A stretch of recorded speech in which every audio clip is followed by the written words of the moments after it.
Hello friends, स्वागत है आपका हमारे चैनल सिविल मंत्रा में। साथियों, आपको जैसे पता है कि हमने यहाँ पे यूनिट 1, यूनिट 2, यूनिट 3 जो हमारा क्वालिटी मैनेजमेंट का है वो वीडियो आपके पढ़ चुके हैं। क्वालिटी 4 साथियों मैं अभी तैयार कर रहा हूँ कंटेंट प्रोवाइड कराने में। हो सकता है आपको जल्द ही 1-2 घंटे मिल जाए। और यूनिट 5 जो है वो मैं आपको यहाँ पे बताने जा रहा हूँ, उसका हम यहाँ पे डिस्कस करेंगे क्या हमारा यूनिट 5 में क्या क्या है।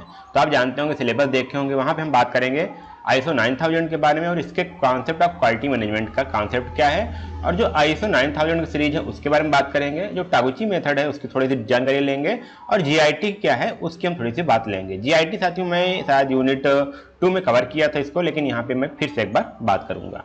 आइए हम बात करते हैं बिना टाइम वेस्ट किए, क्योंकि आपका एग्जाम बहुत ही नज़दीक है, तो इसलिए यहाँ पे मैं ज़्यादा डिटेल बात नहीं करने वाला, केवल इंपॉर्टेंट चीज़ें बात करूंगा जो आपके थोड़े माइंड में रहे और आप एग्जाम में जाकर के आराम से लिख पाएँ। तो यहाँ पे क्या हुआ, ISO 9000 की जरूरत क्यों पड़ी या फिर क्या इसका कॉन्सेप्ट क्या हुआ, तो आपको समझ जाए यहाँ पे कि ये एक पूरे फैमिली को एड्रेस करता है।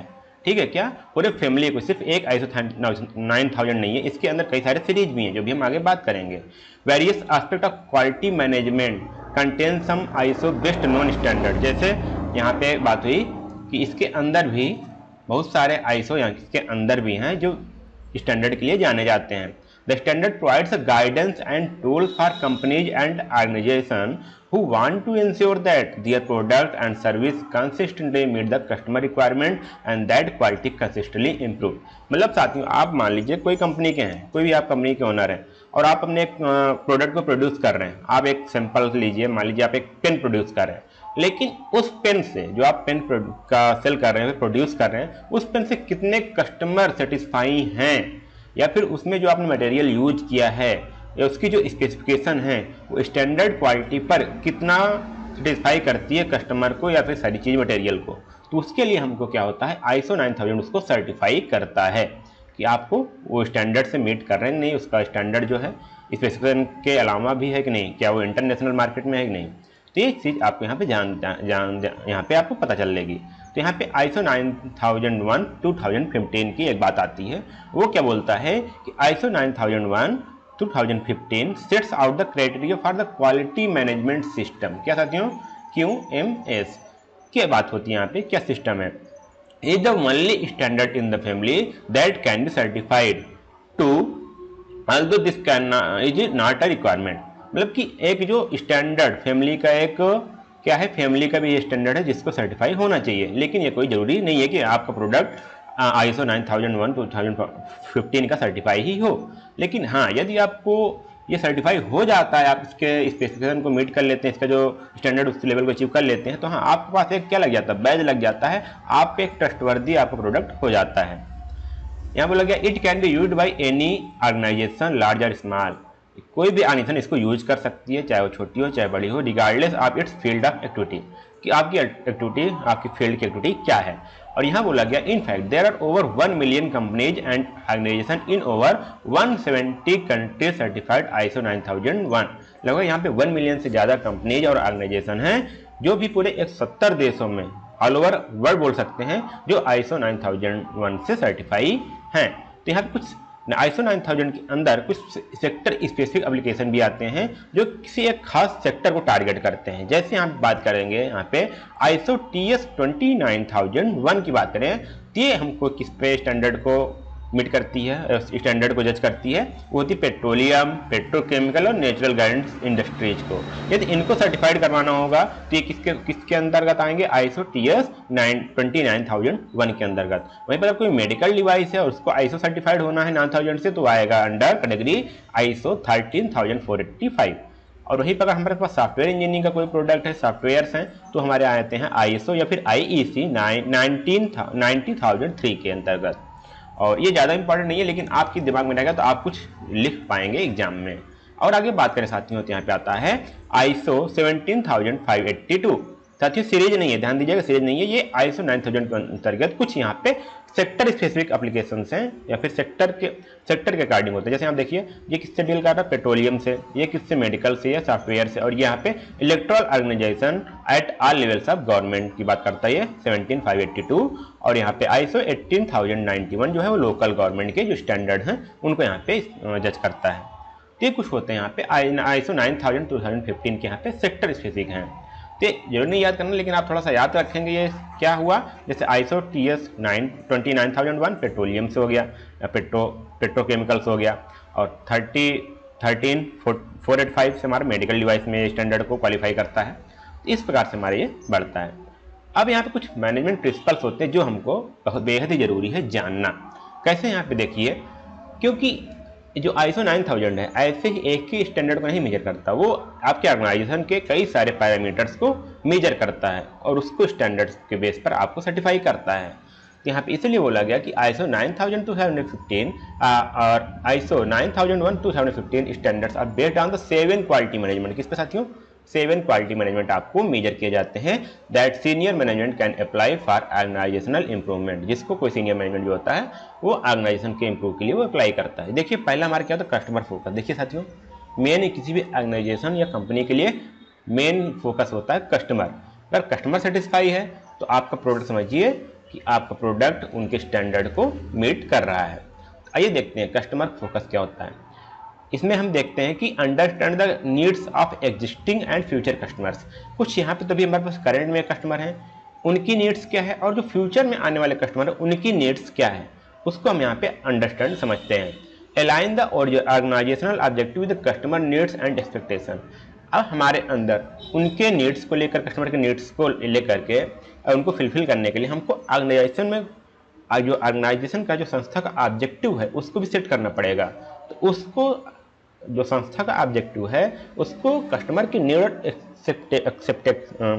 एक्सपेक्टेशन के थ्रू उसको अलाइन करना है कि दोनों एक पैरेलल चलें, ना कि आपका ऑब्जेक्टिव कुछ और है ऑर्गेनाइजेशन का और कस्टमर की नीड्स कुछ और है, दोनों अलाइन ही नहीं हो पा रहे हैं। और मीट कस्टमर रिक्वायरमेंट, हमको कस्टमर की रिक्वायरमेंट को भी पूरा करना है और कस्टमर का सेटिस्फेक्शन को मेजर भी करना है कि कस्टमर कितने % हमारे सेटिस्फाई हो रहे हैं। और कस्टमर के रिलेशनशिप भी मैनेज करना है, कस्टमर टू ऑर्गेनाइजेशन, जैसे बहुत जानते हैं आप, कस्टमर सर्विस होते हैं, कस्टमर सपोर्ट होते हैं, तो क्या करते हैं मैनेज करने के लिए, कस्टमर का रिलेशनशिप मैनेज करने के लिए होते हैं वहाँ पे, तो भी हम यहाँ पे मेजर करते हैं। ISO 9000 में उसको भी आपको स्टैंडर्ड को उसकी भी लेवल की जाँच की जाती है। Aim to exceed customer expectation, जो हमारा ये है कि कस्टमर की एक्सपेक्टेशन को हम भी एम को अचीव करें, उसको एक्सीड करें, और उसके साथ भी हम कस्टमर के एक्सपीरियंस और कस्टमर की सेटिस्फेक्शन को और लर्न करें कि और हम क्या कर सकते हैं बेहतर में। तो कस्टमर के रिगार्डिंग हम इतने चीज़ों को यहाँ पे जज करते हैं। ISO 9000 में आपको सर्टिफाई होना है, तो ये तो एक पैरामीटर हुआ। नेक्स्ट पैरामीटर पर जाए तो लीडरशिप आपके अंदर क्या है, आपके ऑर्गेनाइजेशन के अंदर की लीडरशिप की क्वालिटी क्या है। तो यहाँ पे आता आप ध्यान दीजिएगा, establish a vision and direction for the organization. Organization का एक हमको विजन और डायरेक्शन को इस्टेब्लिश करना है, और जो गोल्स हैं उसको एक चैलेंजिंग गोल को सेट करना है। ऑर्गेनाइजेशन की जो वैल्यूज है उसके मॉडल क्या है उसको भी हमको समझना है। एक ट्रस्ट को इस्टेब्लिश करना है, establish trust, equip and empower the employees. जो एम्प्लॉय हैं उनको भी एम्पावर करना है, या फिर अगर जरूरत पड़े तो उनको हम इक्विपमेंट द्वारा, उनकी टेक्नोलॉजी द्वारा उनको रिप्लेस करना है, ताकि हमारे जो एम्प्लॉयज हैं उनको कहीं और शिफ्ट कर पाएँ, हम किसी और काम में दे पाएँ। रिकॉग्नाइज एम्प्लॉयज कंट्रीब्यूशन, कौन सा एम्प्लॉय कितना कंट्रीब्यूट कर रहा है, कितना उसको एफर्ट दे रहा है, सारी चीज़ें। अगर उसको प्रमोशन की जरूरत है हम उसको प्रमोशन दें, उसको उसकी जो एफर्ट है उसको हम जज कर पाएँ अच्छे से, और उसको एक अच्छे बेस्ट प्लेस पर उसको रख पाएँ, क्योंकि उसकी जो एफर्ट है वो नुकसान ना हो, तो उसको हम यहाँ पर रिकॉग्नाइज करेंगे। उसके बाद यहाँ पे लीडरशिप और फंड रिलेटेड रिसोर्स है, जो सोर्स रिलेटेड हैं और लीडरशिप, उनके हम और अधिक बारे में जानकारी लेते रहें ताकि उसको हम और इम्प्रूव कर पाएँ। तो हर साथियों ये वाला जो टॉपिक है लर्न मोर, ये हमेशा आपको मिलेगा। तो इसीलिए है कि इतना करने के बावजूद भी हमको और सीखते रहना है, उस बारे में जानकारी लेते रहना है, जो हमारे आगे आने वाले कंपटीटर हैं हम उनसे कम्पीट करते हैं। इंगेजमेंट ऑफ पीपुल, थर्ड हमारा क्या है, engagement of people. Ensure that people's ability are use and values. देखिए पीपल क्या है यहाँ पे, जो आपके एम्प्लॉय भी हो सकते हैं या फिर कुछ अदर भी हो सकते हैं। तो यहाँ पे उनकी एबिलिटी को और उनके वैल्यू को जो उनको यूज किया जाए, अच्छी तरह से यूज किया जाए और उनकी वैल्यू दी जाए, जो उनकी एबिलिटी है। मान लीजिए आपका जो आपने एक एम्प्लॉय रखा है वो मास्टर्स है, लेकिन उससे आप काम करवा रहे हैं बैचलर्स वाले, जो बैचलर डिग्री वाले हैं, तो उसकी आप पे जो उसका स्टैंडर्ड है, उसकी जो एबिलिटी है उसको आप सही से परख नहीं पाए हैं, उसको उसी के हिसाब से उसको यहाँ पे अगर पोस्ट ग्रेजुएशन का एम्प्लॉय है तो उसको उस हिसाब से रखा जाए, उसकी स्किल को जज करके, ताकि उसको हम अच्छी तरह से यूज में ले पाएँ। मेक पीपुल अकाउंटेबल, उनको हमेशा अकाउंटेबल मतलब कि उनकी हमेशा को सराहनीय करना, उनको प्रशंसा करते रहनी है। Enable participation in continual improvement, हमको उनके पीपल का जो इम्प्रूवमेंट है उनको हम अधिक से अधिक इम्प्रूव करने के लिए, उनको स्किल को इम्प्रूव करने के लिए हमेशा उनके पार्टिसिपेशन को उनको इनेबल करना है, हमेशा कहीं ना कहीं उसको पार्टिसिपेशन में लगाया रहना है। इवेल्युएट इंडिविजुअल परफॉर्मेंस, हमको किसी भी पीपल की, किसी भी एम्प्लॉय की उसकी इंडिविजुअल परफॉर्मेंस को भी हमको समझना है। उसकी इंडिविजुअल परफॉर्मेंस क्या है, उसका टीम का अप्रोच क्या है, उसका टीम के द्वारा वो कैसा काम कर पा रहा है, टीम में और इंडिविजुअल दोनों को यहाँ बात आती है। Enable learning and knowledge sharing, उसको क्या करना है, लर्निंग एंड नॉलेज शेयरिंग बनाना है कि वो अपने जो लर्निंग है, नॉलेज है, वो अपने एम्प्लॉय के साथ शेयर भी करे ताकि और भी उससे मोटिवेट हो सकते हैं और अपने जो उसकी जो एक्सपीरियंस है और लोगों तक शेयर हो पाए और हमारी जो ऑर्गेनाइजेशन की गोल है जल्द से जल्द अचीव हो पाए। Enable open discussion of problems and constraints, हाँ साथियों, यदि आपके एम्प्लॉय में, आपके टीम में कोई यहाँ पे प्रॉब्लम आ रही है तो उसको ओपन डिस्कशन हमको देखना है। उस समस्या को जब ओपन डिस्कशन करेंगे तो उसका प्रॉब्लम और जो कंस्ट्रेंट्स की बाधाएं हैं एक आसानी से उसको हम ओवरकम कर पाएंगे। यहाँ बोला गया फिर और learn more about employee involvement, और एम्प्लॉय को कैसे इन्वॉल्व करें एक ऑर्गेनाइजेशन के अंदर, उसको भी हमको सीखते रहना है।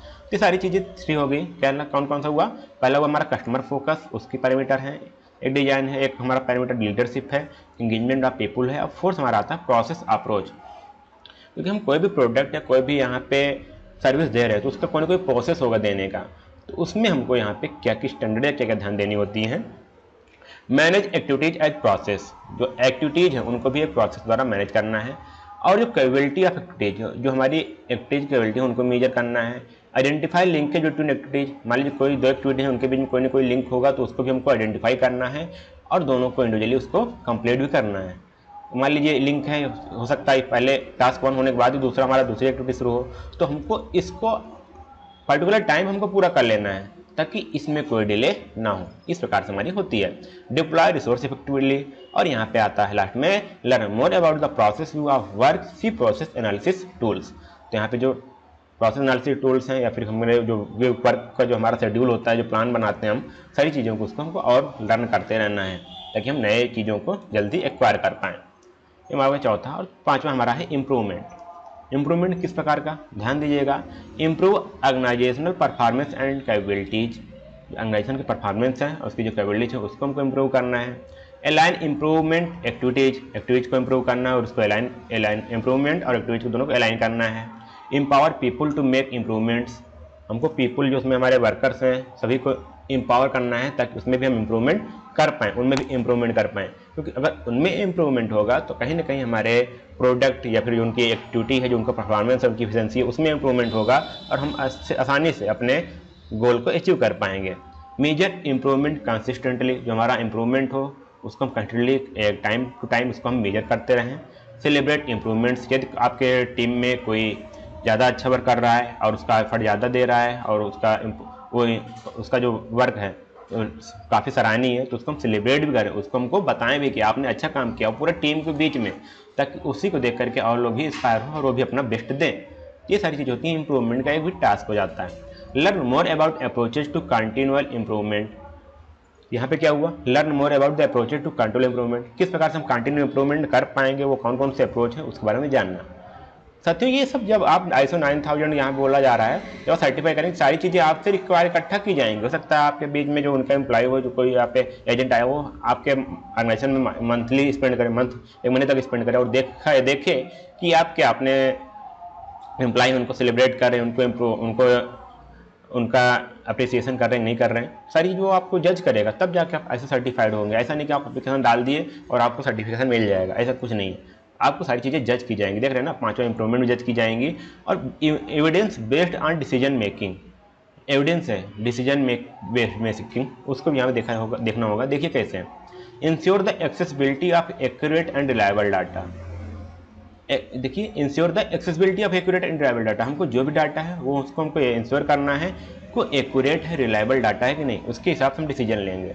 Use appropriate method to data analysis, हमको जो डाटा एनालिसिस करना है उसको जो मेथड यूज करना है हमको एप्रोप्रिएट मेथड यूज करना है। ऐसा नहीं कोई मेथड यूज कर लें और जो हमको रिजल्ट आ रहा है उस पर भी अपना वर्क करना स्टार्ट कर दे, नहीं, एप्रोप्रिएट हो, जो स्टैंडर्ड मेथड हो उनको हमको यूज करना है ताकि हम एक अच्छे रिजल्ट की ओर जा पाएँ। Make decision based on analysis, और जो हमको एनालिसिस का रिजल्ट है उसके हिसाब से हमको डिसीजन बनाना है। Balance data analysis with the practical experience, अब क्या हुआ, जो एनालिसिस का डाटा आया और जो प्रैक्टिकल हमारा एक्सपीरियंस है उसके साथ हमको बैलेंस करना है। क्योंकि डाटा एनालिसिस क्या एक थ्योरेटिकल है और जो प्रैक्टिकल फिर हम जानते हैं कि हम कितना उसको प्रैक्टिकल में ले पा रहे हैं, उसके बीच एक बैलेंस बना करके हमको जो डाटा एनालिसिस है उसको हमको यहाँ पे इंप्रूव करना है, डिसीजन को लेना है। और सी टूल्स फॉर डिसीजन मेकिंग, और जो डिसीजन मेकिंग के टूल्स हैं उनको भी हमको ध्यान देना। मार्केट में कई सारे टूल्स अवेलेबल हैं और कई सारे मेथड अवेलेबल हैं, उनको हमको ध्यान देना है। तो ये होता है हमारा evidence based of decision making. बस 7 मैनेजमेंट स्किल्स हैं ये, देखिएगा। और यहाँ पे आता है 7वां रिलेशनशिप मैनेजमेंट। अब यहाँ पे relationship management within the organization बात करते हैं हम यहाँ पे। Identify and select suppliers to manage cost, optimize resource and create value. हमको उन सप्लायर को यहाँ पे आइडेंटिफाई करना और सिलेक्ट करना है ताकि हम उनके कास्ट को मैनेज कर पाएँ, रिसोर्स को ऑप्टिमाइज कर पाएँ और वैल्यू, एक अच्छा वैल्यू क्रिएट कर पाएँ। अपने जो प्रोडक्ट है उसमें एक अच्छा वैल्यू दे पाएँ, उसकी एक वैल्यूएशन कर पाएँ बढ़िया से। Establish relationship considering both the short and long term. हमको यहाँ पे एक ऐसा रिलेशनशिप कस्टमर या फिर कहें या फिर सप्लायर के बीच में कहें या फिर ऑर्गेनाइजेशन के बीच में कहें, हमको दोनों शॉर्ट टर्म और लॉन्ग टर्म दोनों रिलेशनशिप हमको यहाँ पे इस्टेब्लिश करने हैं। Share expertise, resources, information and plans with partners. यदि आपके कोई पार्टनर्स हैं, जानते हैं आपके, अगर आप अकेले तो फाउंडर होंगे नहीं, आपके साथ कई सारे डायरेक्टर मैनेजमेंट होंगे, उनके साथ बैठ करके आपकी जो एक्सपर्टीज है, जो आप रिसोर्स कहाँ से सामान ला रहे हैं, कोई अगर रिसोर्सेज हैं, किस प्रकार से आपने उसको डिसीजन लिया है, इन्फॉर्मेशन आप क्या करने वाले हैं आपकी कंपनी बारे में, या फिर उसका आपका आगे प्लान क्या है, उसको अपने पार्टनर के साथ शेयर करिए ताकि आपका रिलेशनशिप और अच्छे से बिल्ड हो पाए with in the partners. Collaborate on improvement and development activities. जो डेवलपमेंट और इम्प्रूवमेंट की एक्टिविटीज़ हैं उनको साथ में इन सभी टीम के मेंबर के साथ कोलैबोरेट करिए और अब तब एक अच्छे डिसीजन लीजिए। और रिकॉग्नाइज द सप्लायर सक्सेस। जो सप्लायर है उसकी सक्सेस को रिकॉग्नाइज करिए कि वो कितना, हमने पिछली बार इतने डिमांड की थी, अच्छा उसने दे दिया, इतना डिमांड किया इतना दिया, तो उसको भी हमको थोड़ा सा मोटिवेट करना है, उसको भी इंस्पायर करना है, उसको भी सेलिब्रेट करना है साथ में, ताकि हम उसके साथ हमारा रिलेशनशिप अच्छे से बिल्ड हो पाए। तो कुछ होते हैं यहाँ पे, हमने क्या बताया था देखिए साथियों, फिर वगैरह रिवाइज करवा देते हैं। ये 7 क्वालिटी मैनेजमेंट थे। जब आप यहाँ पे बात करेंगे तो पहला क्या है, customer focus, leadership, engagement of people, process approach, improvement, evidence based on decision making और यहाँ पे रिलेशनशिप मैनेजमेंट। अब बात करते हैं ISO 9000 सीरीज के बारे में। तो सर जो बात जैसे मैंने ऊपर बताया कि ISO 9000 क्या है, एक फैमिली है। क्या है, एक फैमिली है। इसके अंदर भी कई सारे यहाँ पे एड्रेस करने के लिए इसके अलग अलग यहाँ पे पार्ट भी हैं। जैसे हमने बताया ISO 9001, उसके बाद 9001 2015, ये क्या है, उसके एक फैमिली के मेंबर है, पार्ट है, ऐसे समझ लीजिए। एक ISO 9000 के आपके अंदर एक बुक मिल गई, उसके अंदर अलग चैप्टर भी आपको मिलेंगे, उसको आप समझेंगे तो आसानी से समझ में आएगा। जैसे यहाँ बात होती है, ISO 9000 is a set of international standards on quality management. कैसा है, इंटरनेशनल स्टैंडर्ड है। आपको इंडियन यहाँ पे नहीं है। अगर आप इससे सर्टिफाइड होते हैं तो आपको इंटरनेशनल मार्केट में एक आपको ट्रस्ट मिलेगा। And quality insurance develop to help companies effectively document the quality system element to be implemented to maintain and efficiency quality system. एक एफिशिएंट क्वालिटी सिस्टम को इम्प्लीमेंट किए, उसको आपने उसको मेंटेन रखा है, उसको यहाँ पे आपको ट्रस्ट मिलता है। They are not specific to any one industry and can be applied an organization of any size. यहाँ पे ये नहीं है कि आप किसी एक इंडस्ट्री को सर्टिफिकेशन मिलेगा, नहीं, ये आप किसी भी ऑर्गेनाइजेशन और किसी भी साइज के ऑर्गेनाइजेशन को ये अप्लाई किया जा सकता है। अगर हम बात करते हैं आगे तो यहाँ पे 2 चीज़ आती है, ISO 9000 वर्सेज 9001। ये क्या है, तो ISO 9000 इज अ सीरीज, एक सीरीज है या फिर एक फैमिली बोल सकते हैं या फिर एक स्टैंडर्ड बोल सकते हैं। और वहीं हमारा ISO 9001 क्या है, is a standard with in the family. इसके अंदर, इस फैमिली के अंदर एक स्टैंडर्ड है।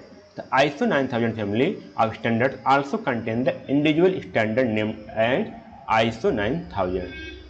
हम बात क्या हुआ यहाँ देखिएगा, this standard lay out the fundamentals and vocabulary of quality management system। और ये भी क्या होता है, दोनों क्या होते हैं, दोनों बात करें तो यहाँ पे दोनों हमारे फंडामेंटल्स और क्वालिटी मैनेजमेंट सिस्टम के वोकैबुलरी को यहाँ पे लेआउट एक बनाते हैं। देखिए यहाँ पे कुछ यहाँ पे ISO 9000 सीरीज यहाँ पे हमने बात किया है। ये साथियों आपके अंदर टॉपिक नहीं है, आप इसको अगर ध्यान दीजिएगा वरना कोई दिक्कत नहीं है। और इसका PDF मैं नीचे दे दूंगा ताकि आप इसको एक बार डाउनलोड करके पढ़ लें आसानी से, ताकि आपको जल्दी से क्विक रिवीजन हो पाए। ISO 9000 सीरीज स्टैंडर्ड, यहाँ पे देखिए पहला बात क्या होती है, ISO 9000 आप जानते हैं क्वालिटी मैनेजमेंट की बात होती है। और 9001 2015 में हम बात करते हैं रिक्वायरमेंट की, क्या क्या रिक्वायरमेंट है क्वालिटी मैनेज करने की। उसके आगे बात करते हैं जो 9000 2015 है वो उसके फंडामेंटल्स और वोकैबुलरी को बनाता है, उसकी डिफिनीशन को यहाँ पे क्लियर करता है। 9000 फॉर 2019 क्या है, यहाँ देखिएगा, उसके managing for sustained success of an organization. Continuous improvement को यहाँ पे आपको यहाँ पे दिखाएगा। इसमें इस ISO 9004 में 2009 में आपको कंटिन्यूस इंप्रूवमेंट के बारे में बातें की गई हैं। आप अपने मैनेजमेंट, आप अपने ऑर्गेनाइजेशन को कैसे यहाँ पे इंप्रूव कर पाएंगे। उसके बाद आता है हमारा 2011 guideline for auditing management system. उसकी ऑडिटिंग मैनेजमेंट सिस्टम क्या है, उसकी गाइडलाइन यहाँ पे दी गई है। इस बार से यहाँ पे आपको 4 सीरीज यहाँ पे आपको बात करने को मिल जाती है। अब साथियों हम बात करते हैं हम तागुची मेथड की, जो भी हमारे में एक इम्पॉर्टेंट टॉपिक है और ये कहें एक मॉडल है या मेथड है जो हमारे क्वालिटी मैनेजमेंट को यहाँ पे मेंटेन करते हैं। ये एक साइंटिस्ट थे जो इलेक्ट्रिकल इंजीनियर थे जो वर्ल्ड वार 2 के बारे में के टाइम पे इन्होंने बहुत ही यहाँ पे अपना योगदान दिया था। तो इनका जो पूरा नाम यहाँ बोल सकते हैं तागुची और स्टैटिस्टिकल मेथड। जब साथियों स्टैटिस्टिकल मेथड आप समझ जाते हैं, sometimes called robust design method इसको भी बोलते हैं। डेवलप्ड बाई, जो हमारे नाम है इनका गिनिची तागुची नाम है। क्या Genichi Taguchi? To improve the quality of manufactured goods. उन्होंने क्या किया, जो मैन्युफैक्चर्ड गुड्स हैं उनकी क्वालिटी कैसे इंप्रूव किया जाए उसके बारे में बात किया। यहाँ पे कुछ यहाँ पे बातें की गई। एंड मोर रिसेंटली अब क्या हुआ, इसको हमने इंजीनियरिंग में, बायोटेक्नोलॉजी में, मार्केटिंग और एडवर्टाइजिंग में हर जगह इसको हमने अप्लाई कर दिया है। हर जगह इसका हम यूज कर लेते हैं, हर फील्ड में। इसलिए जो तागुची मेथड है बहुत ही इसका जो यूज है वो बहुत ही वाइडली है, फिर ब्रॉडली हम इसको यूज कर रहे हैं। Professional statistician have welcome to the goals and improvements brought about the Taguchi method. तो जो प्रोफेशनल स्टैटिस्टिशियन है उन्हें वेलकम किया कि हम क्या करेंगे, जो इसका इंप्रूवमेंट है वो तागुची मेथड से हम करेंगे। Particularly by Taguchi development of design for studying variation. जो यहाँ पे हम तागुची डेवलपमेंट से हम क्या करते हैं, स्पेशली हम जो डिजाइन के वेरिएशंस हैं उनकी हम स्टडी करते हैं। But have criticized the inefficiency of some Taguchi proposals. उसमें हमने क्या किया, कुछ यहाँ पे जो इनएफिशिएंसी थी उनको हमने क्रिटिसाइज करते हुए तागुची प्रपोजल को हमने क्रिटिसाइज भी किया है। और जो तागुची वर्क थे यहाँ पे उन्होंने क्या किया, 3 प्रिंसिपल को इंक्लूड किया, 3 प्रिंसिपल कंट्रीब्यूशन टू स्टैटिस्टिक्स। वो तीनों क्या क्या हैं, पहला है क्या, ए स्पेसिफिक लॉस फंक्शन है, the philosophy of offline quality control, और थर्ड हमारा है innovation in the design experiment. हम तीनों की बात करेंगे। पहले हम बात करेंगे लॉस फंक्शन की। तो आपको पता है कि यहाँ पे इन्होंने क्या किया कि स्क्वायर्ड एरर लॉस फंक्शन को यहाँ पे कुछ सिविल रीजन के लिए यहाँ पे इन्होंने अडॉप्ट किया। जैसे यहाँ पे it is the first symmetric term in the Taylor series expansion. आप जानते हैं मैथ में हमने पढ़ा होगा, टेलर सीरीज एक्सपेंशन हमने पढ़ा होगा, of real analytic loss function, जिसको हमने यहाँ पे एक रियल एनालिटिक लॉस फंक्शन में इसको यूज करते हैं। यह सिमेट्रिक टर्म हमने इसको अडॉप्ट किया, इन्होंने अडॉप्ट किया था। Total loss is measured by the variance. जो टोटल लॉस हो रहा है उसमें कितना वेरिएशन हो रहा है उससे मेजर करते हैं। For uncorrelated random variable as variance is additive, the total loss is an additive measurement of cost. यहाँ समझिएगा थोड़ा सा, जो फॉर अनकोरिलेटेड रैंडम वेरिएबल्स कुछ होते हैं जो एक तरफ से रिलेट नहीं कर पा रहे, एज वेरिएंस इज एडिटिव, इनके जो वेरिएंस है वो क्या हो गया, एडिटिव द टोटल लॉस। उन्होंने क्या किया, टोटल लॉस को यहाँ क्या उसमें और जुड़ जाएगा, जो टोटल लॉस हो रहा है उसमें और ऐड करेंगे। Is an additive measurement of cost, जिसका हमारा क्या होगा, जो कास्ट होगा वो और भी बढ़ जाएगा। The squared error loss function is widely use in statistics. और आपको पता है कि जो स्क्वायर्ड एरर लॉस फंक्शन है ये हमारा स्टैटिस्टिक्स में आसानी से यूज होता है। इसका एक उन्होंने फार्मूला दिया था, उसको देख पाएंगे। और यहाँ पे बात करते हैं ऑफलाइन क्वालिटी कंट्रोल। जैसे मैंने दूसरा बात किया था यहाँ पे दूसरा यहाँ पे ऑफलाइन क्वालिटी कंट्रोल क्या हुआ, यहाँ पे ये बात किया। Taguchi realized that the best opportunity to eliminate the variance of the final product is product quality during the design of a product and its manufacturing process। अब देखिए साथियों यहाँ क्या होता है, पहले आपने डिजाइन किया, फिर उसका मैन्युफैक्चर किया, फिर उसके आपने इंस्पेक्ट किया। अब क्या होगा, जब आपने क्या किया, आपने डिजाइन किया, डिजाइन करते हैं, फिर इसको मैन्युफैक्चर करते हैं, फिर उसको करते हैं इंस्पेक्ट करते हैं क्वालिटी कंट्रोल करने के लिए। तो इन्होंने सोचा, इन्होंने बोला कि सबसे बढ़िया टाइम है उसको क्वालिटी कंट्रोल करने के लिए क्या है, उसका डिजाइन। जब आप इसका डिजाइन पीरियड और उसका मैन्युफैक्चरिंग प्रोसेस के दौरान अभी इसको डिजाइन को कंट्रोल कर ले तो सबसे बढ़िया टाइम है। Consequently, he developed a strategy for quality engineering that can be used in both contexts। उन्होंने एक ऐसा क्वालिटी स्ट्रेटजी डेवलप किया क्वालिटी इंजीनियरिंग का, जिसमें हम डिजाइन ड्यूरिंग डिजाइनिंग और ड्यूरिंग मैन्युफैक्चरिंग उसको हम अप्लाई कर सकते हैं। द प्रोसेस है 3 स्टेजेज। कौन कौन से स्टेजेज हैं, सिस्टम डिजाइन, पैरामीटर डिजाइन और टोलरेंस डिजाइन। तो सिस्टम डिजाइन हम यहाँ पे क्या बात करते हैं, this design the conceptual level involving creativity and innovation. जब हम सिस्टम की डिजाइन या फिर प्रोडक्ट पर डिजाइन करते हैं ना, तभी ये बोला गया कि ये कंसेप्चुअल लेवल है जिसको हम अपने क्रिएटिविटी और इनोवेशन को हम यहाँ पे इन्वॉल्व करते हैं। बेसिक जब हम कोई भी प्रोडक्ट डिजाइन करते हैं तभी हम इसको, उस समय की बात होती है, उसी समय इसको हम ध्यान दें कि डिजाइन जो बनाए वो एक क्वालिटी पूर्ण हो। और साथियों इसके बाद हमारा आता है पैरामीटर डिजाइन का। एक बार हमारा क्या होता है कॉन्सेप्ट डिजाइन, जो हमारा है कॉन्सेप्ट डिजाइन जो ऊपर हमारा ये है इस्टेब्लिश हो जाता है, the nominal values of the various dimension, जो कुछ नॉमिनल वैल्यूज है फिर उसको हमको सेट करने होते हैं, फिर उसको हमको क्या करना है डिटेल डिजाइन फेज में हमको ले जाना होता है। तो डाकुचीज रेडिकल इनसाइट वाज दैट, उन्होंने बोला कि exact choice of the values required is under specified, जो हमको एग्जैक्ट जो चॉइस की वैल्यूज है उसको हमको रिक्वायर्ड होती हैं is under specified by the performance requirement of the system, system का जो परफॉर्मेंस रिक्वायरमेंट है उसके लिए हमको एग्जैक्ट चॉइस वैल्यू हमको रिक्वायर्ड होती है। इन मेनी सर्कमस्टेंसेस, कई बार परिस्थितियां ऐसी होती हैं कि this allowed the parameters to be chosen as the minimize the effect on performance arising from the variation in manufacturer। जब मैन्युफैक्चर करते हैं तो कुछ ऐसे हमको ये होता है कि हम क्या करें कि परफॉर्मेंस के इफेक्ट को हम मिनिमाइज करें, इस प्रकार हमको पैरामीटर को चूज करने होते हैं मैन्युफैक्चर के या फिर इन्वायरमेंट या फिर क्यूमुलेटिव डैमेज के हिसाब से उसके परफॉर्मेंस के इफेक्ट को बचाने के लिए, मिनिमाइज करने के लिए हमको कुछ अलग से यहाँ पे पैरामीटर हमको अलाउ करना पड़ता है। वो हमारा क्या कहलाता है, वो हमारा कहलाता है रोबस्टिफिकेशन। तो आप ध्यान दीजिएगा। और टॉलरेंस डिजाइन फिर उसके बाद आता है, जैसे मैंने यहाँ बात किया 3 पैरामीटर्स होते हैं, system design, parameter design, tolerance design. तो अब यहाँ बात करते हैं, जब हमारा अब हम क्या करते हैं, एक बार अगर हमारा जो पैरामीटर डिजाइन वो कंप्लीट हो गया और हमने ये बात कर लिया कि जो वेरियस पैरामीटर्स परफॉर्मेंस को जो इफेक्ट करने वाले हैं उसको हमने समझ लिया, हम रिसोर्स पर फोकस करते हैं और उसको रिड्यूस करने की कोशिश करते हैं और वेरिएशन को कंट्रोल करने की कोशिश करते हैं। क्रिटिकल फ्यू डायमेंशन, जो हमारे कुछ क्रिटिकल फ्यू डायमेंशन हैं उनको कंट्रोल और रिड्यूस करने के लिए रिसोर्स पर हम फोकस कर सकते हैं, किया जाता है। तो ये हमारे 3 डिजाइन हो जाते हैं। अब अगला आता है डिजाइन ऑफ एक्सपेरिमेंट। तो साथ ही इसमें कुछ ज़्यादा खास नहीं है, इन्होंने कुछ थोड़ा सा लिख दिया है। Taguchi develop his experimental theory independently. Taguchi reads work following R A Fisher's only in 1945। तो इन्होंने क्या किया, कुछ एक्सपेरिमेंटल थ्योरी यहाँ पे इंडिविजुअली यहाँ पे डेवलप किया और जो पूरी तरह से जो आर ए फिशर की हैं जो उन्होंने 1944 में दिया था उसी को फॉलो करती है। Taguchi's framework for design experiments is idiosyncratic and often flawed, but contains much that is of enormous value he made in a number of innovations। जिन्होंने कई सारे इनोवेशंस किए, उनमें से जो हमारे वैल्यू निकल गए उनको कंटेन करके उसके द्वारा यहाँ पे कुछ उन्होंने डिजाइन को फ्रेमवर्क किया है। अब यहाँ पे अगला टॉपिक आता है साथियों just in time. Just in time साथियों आपको मैंने बताया था शायद यूनिट 2 में कि जस्ट इन टाइम के सारे प्रोसेस होते हैं, just in time, just at time या फिर वर्क प्रोडक्ट। इसमें क्या साथियों, यहाँ पे मान लीजिए आपका कोई प्रोडक्ट मैन्युफैक्चर हो रहा है आप ऑर्गेनाइजेशन में, आपके इंडस्ट्री में, अब क्या उसके लिए आपको रॉ मटेरियल की आवश्यकता पड़ेगी नहीं पड़ेगी, रॉ मटेरियल की। आपने रॉ मटेरियल के लिए क्या किया, एक वेयर हाउस बना कर रखा है जहाँ पे रॉ मटेरियल आएगा उसको यहाँ पे स्टोर किया जाएगा।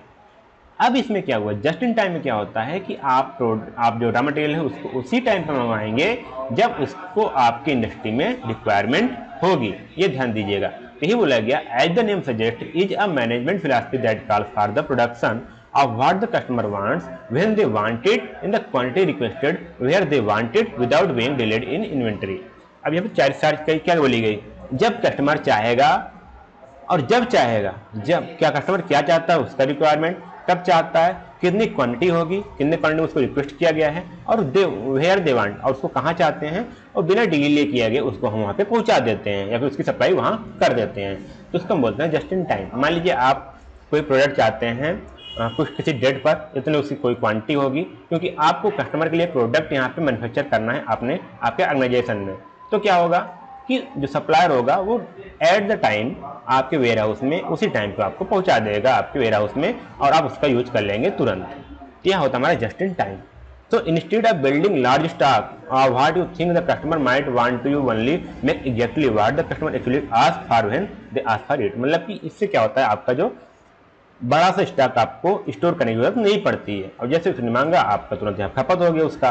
This allows you to concentrate your resource on only fulfilling what you are going to be paid for rather than building for the stock.